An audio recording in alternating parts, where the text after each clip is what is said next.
Hi everyone, it's Timmy with Ivy Coreen, Bath and Body. We are here today to cut, let me pick it up, the remake of our Sweet Berry Tea soap. It's the black and white soap that we make. And if you watch the making of video, it's more of a tutorial video style than what we normally do. At least I try to make it that. We'll get better as we do more of them. But we had Nate make this soap so that he could, because he's only made a few batches. Alright.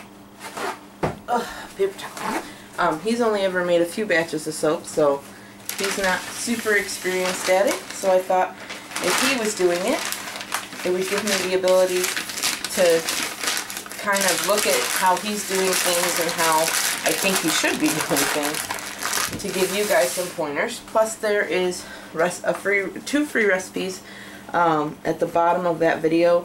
There's one for a vegan soap and one for a lard soap. And don't get turned off by lard.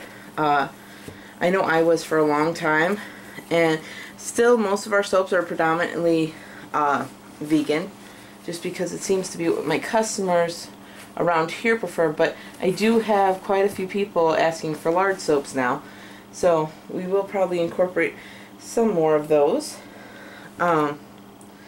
Check these. I'm totally not prepared today. Anyway, so this soap, well, there we go. So if you look at that video, it gives you some pointers. Like I said, we'll try and do more of those to give you some lessons. Even if I'm doing them, I'll try to do that. But I did the spoon swirl on this, or I had him do the spoon swirl, which is one of the easier swirling techniques to learn. We did black and white because, honestly, in my opinion, it's one of the hardest combinations of colors to mess up. Because if you over swirl, you just end up with gray, which in a black and white soap is still nice. So we did that, and all the colorants that you would need, like you can use activated charcoal, which you can get in capsules at your local drugstore, or you can order from a place that I listed on that on the link there on that video about what other thing, a place that you can go and buy colorants if you want. But black is a relatively inexpensive one. So, and the white, you can use titanium dioxide, or if you can leave it white. If you use the vegetarian recipe or the vegan recipe, that one would give you like a olivey, or not olivey, ivory colored type of soap in the white. But if you use the lard recipe, it would give you more of a white soap. So you don't even need to use the titanium dioxide if you want to do black and white. I just think it's a good starting place because you're not worried about your colors going together and turning into, you know, a big glob of stuff. Those are nice. So that's why I think black and white is probably one of my favorite color combinations to start with. And I'm a huge fan of black and white soaps anyhow. So this came out nice, huh? He did a good job. Ooh, look at that one. That got lots of swirling. So yeah, this was spoon swirled with the spoon going down the top originally, or through the whole soap, like all the way to the bottom. And then I had him turn the mold around and do the exact same thing but in the opposite direction. So, but these came out really nice. And if you clicked on this video to watch this, you will not only get to see this, but also two other soaps that I made over the weekend that were hot process soaps.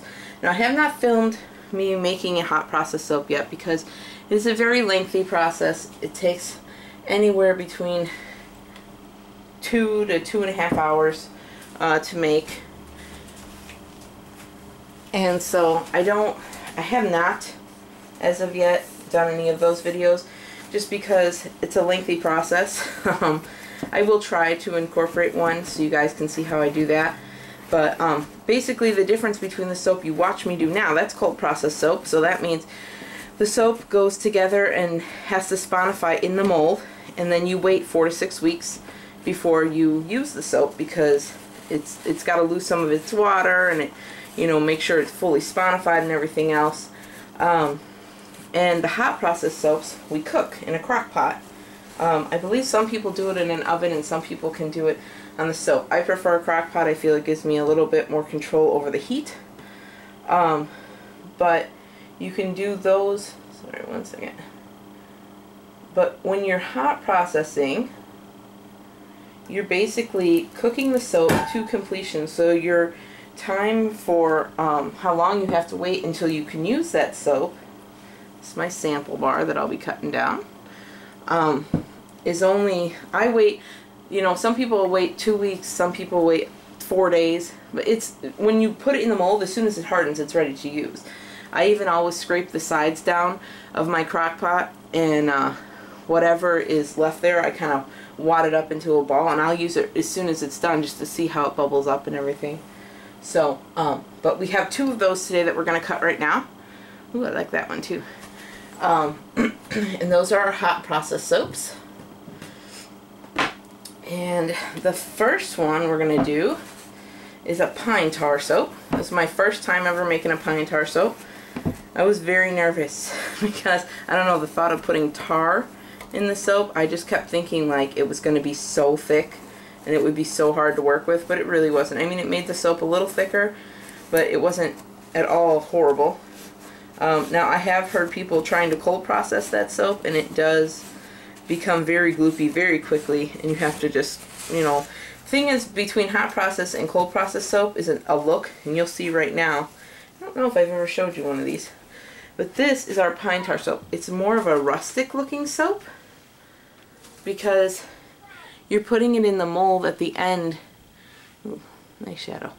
You put it in the mold at the end when it's all cooked, so it's not like a fluid batter anymore. So it gives you a more rustic bar. But the only soaps that I do with this method, I don't do any fragrance oil soaps with this. The fragrance oil soaps are always cold processed. And the reason, and what I do with these is I do these, these are a little harder too. These are actually done with, I forgot what I was talking about. Pregnancy brain. Oh, these are done with essential oils. So it gives people who are looking for a more natural way of using soap. This is definitely, I mean, our soaps are natural. If you look at our fragrance oil soaps compared to like a bar of Irish Spring, there's not going to be much in here. It's just all one solid color. But you're going to get basically the same thing. Like you're going to get a better bar of soap instead of something like Irish Spring or Ivory. It's much more natural because we're not pulling good things out to stick in cheaper things. Okay, so even if you go with fragrance oil, but some people don't want fragrance oil. And a lot of essential oils are very beneficial to the skin. And I can only say so much about that without getting in trouble from the FDA, because a lot of times in order to say certain things about your soaps, and then having essential oils that do anything like help with itching or help with, you know, some people with eczema, like pine tar soap is supposed to be really good for, you know, itching. And so it's something that, you know, I've had several requests for, but I can't, like, first of all, you can never say it cures it, which it's not going to. It's like an aid, you know, for something that would help you.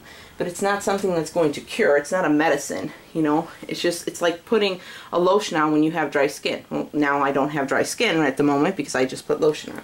Same thing. So, but this one has lavender, tea tree, I gotta think what else in there, peppermint, and black cumin. All of which in my research I have found to help aid in itching. And the pine tar is good for itching also. But if you want to know more about what certain essential oils do and what their benefits are, you should do some research on your own and come to that conclusion on your own. Because all I'm saying is I put those in there because I thought they would be beneficial with the pine tar for people who are looking for a pine tar soap. Because most likely if you're looking for a pine tar soap, you're either having some itching and your grandma used to use that, or you're a hunter, and because it's good for hunters because it helps you smell more like the woods. But those are really the only two reasons you'd look for this soap. So I put essential oils in there that would be beneficial compared with the soap. But like I said, if you do some of your own research on what essential oils can do for your skin, and some of them we use, like I have an all lavender hot process soap, an essential oil soap, and that soap is just for people who want an all lavender soap. I mean, I'm sure there are plenty of health benefits with lavender, and I actually know of a lot of them, but the thing is that I made that one just so people who wanted lavender soap could have lavender soap. And honestly, I'm not trying to get people to buy these as a cure-all. I'm really not. It's just, you know, a soap that gives you the option to have a more natural and a more, you know, for people who don't want to use synthetic fragrances or synthetic colors. That's another thing we don't use in these soaps. We don't put any colorants in there. This soap is this color because of the essential oils in it and also because of the pine tar. The next soap I'm about to show you is our pumpkin soap, and it has a yellowy color to it. That is from the pumpkin that went into it, and it's got brown swirls in it, and that's from cinnamon, ground cinnamon. So I don't put fake colorants in here. I don't even use micas or oxides, which some people consider to be a more natural form of colorant, but I won't even use those because, you know, some people don't find them all natural. Natural is like a...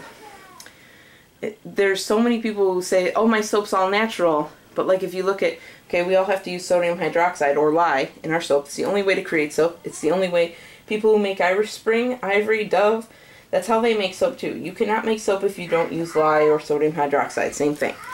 But there are plenty of people out there who preach that, you know, oh, you shouldn't use lye. Lye's bad for your skin. Well, there's no lye in this soap. It was used to make the soap. It's not in there.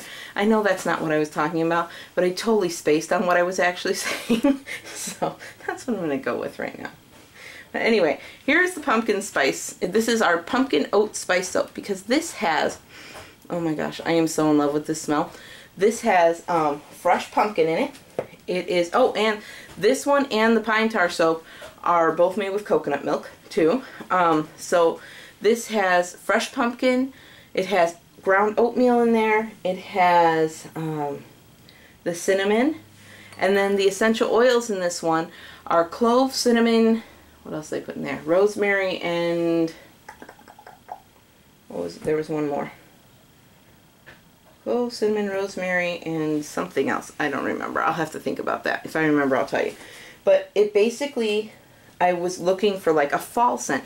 You're not going to get a pumpkin scent making out of essential oils. There's no pumpkin essential oil, okay?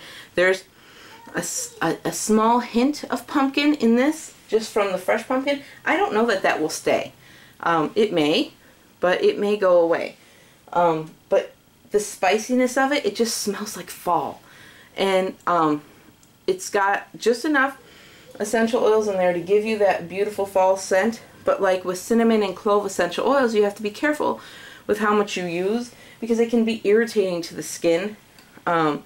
Some people, you know, if they're allergic, obviously do not use this. But for some people, it's not an allergy, it's just, you know, they're more sensitive. So this has the very bare minimum, you know, that we can put in this to get the scent and to still be skin safe and not cause any problems. And I'm really trying to remember what the heck that other one was. What was it? Oh man, that smells so good. It was clove, rosemary, cinnamon. I am so irritated. Why can't I remember? I don't know. When I put the soap up on the, you know, on the website, it will obviously list all of them. And I have them all written down. I just don't remember what it is. That's really irritating.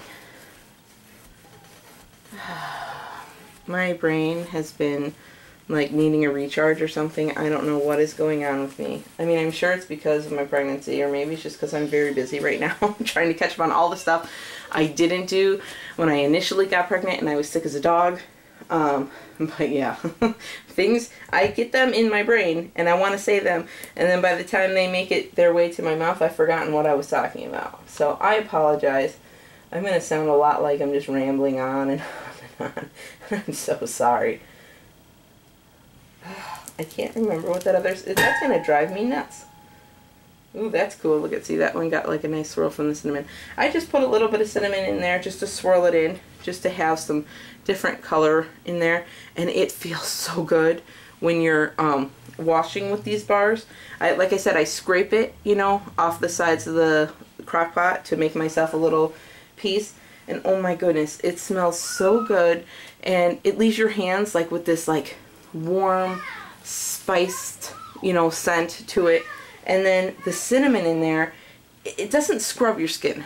It's not like a big exfoliant, but it feels so nice. It's got a scrubbiness to it, but it just feels nice. Like it's just like little people scratching your hands and your arms. I don't know. But anyway, so those are our soaps. So we have our pine tar coconut milk soap with all our essential oils in there. And this is our pumpkin soap. Seeing like this is another just an example of when a soap has essential oils in it that aren't necessarily for any benefit. It just wanted it to smell really good. Because, I mean, there are benefits to cinnamon and clove and all that stuff. You can look all those up. But that's not why I made it. I made that to be, you know, an awesome smelling soap. Seriously, I am in love with this soap. I don't know if I'll let you have any because it smells so good. And then we also have, and those are both coconut milk soaps, and then this is an olive oil soap, and it was just made with, you know, our water, so no coconut milk or anything, just our regular. This is a remake.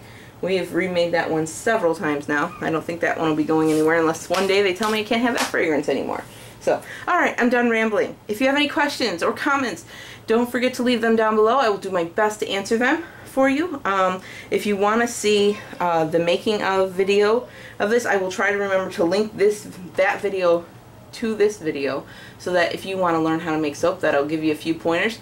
And then, oh, and all the recipes that I'm linking at the bottom of that making video for this soap, they are things that you can buy at your local grocery store or at Walmart, things like that, so that you don't have to go ordering online if you don't want to. The only thing you'd have to probably order online if you can't find it locally is lye, but some hardware stores do still carry it. So anyway, that's all I'm going to say for now. I hear the baby just got up, so I'm going to go get her. And thanks for watching. Have a great day. And don't forget to subscribe. I can't talk. Okay. Bye.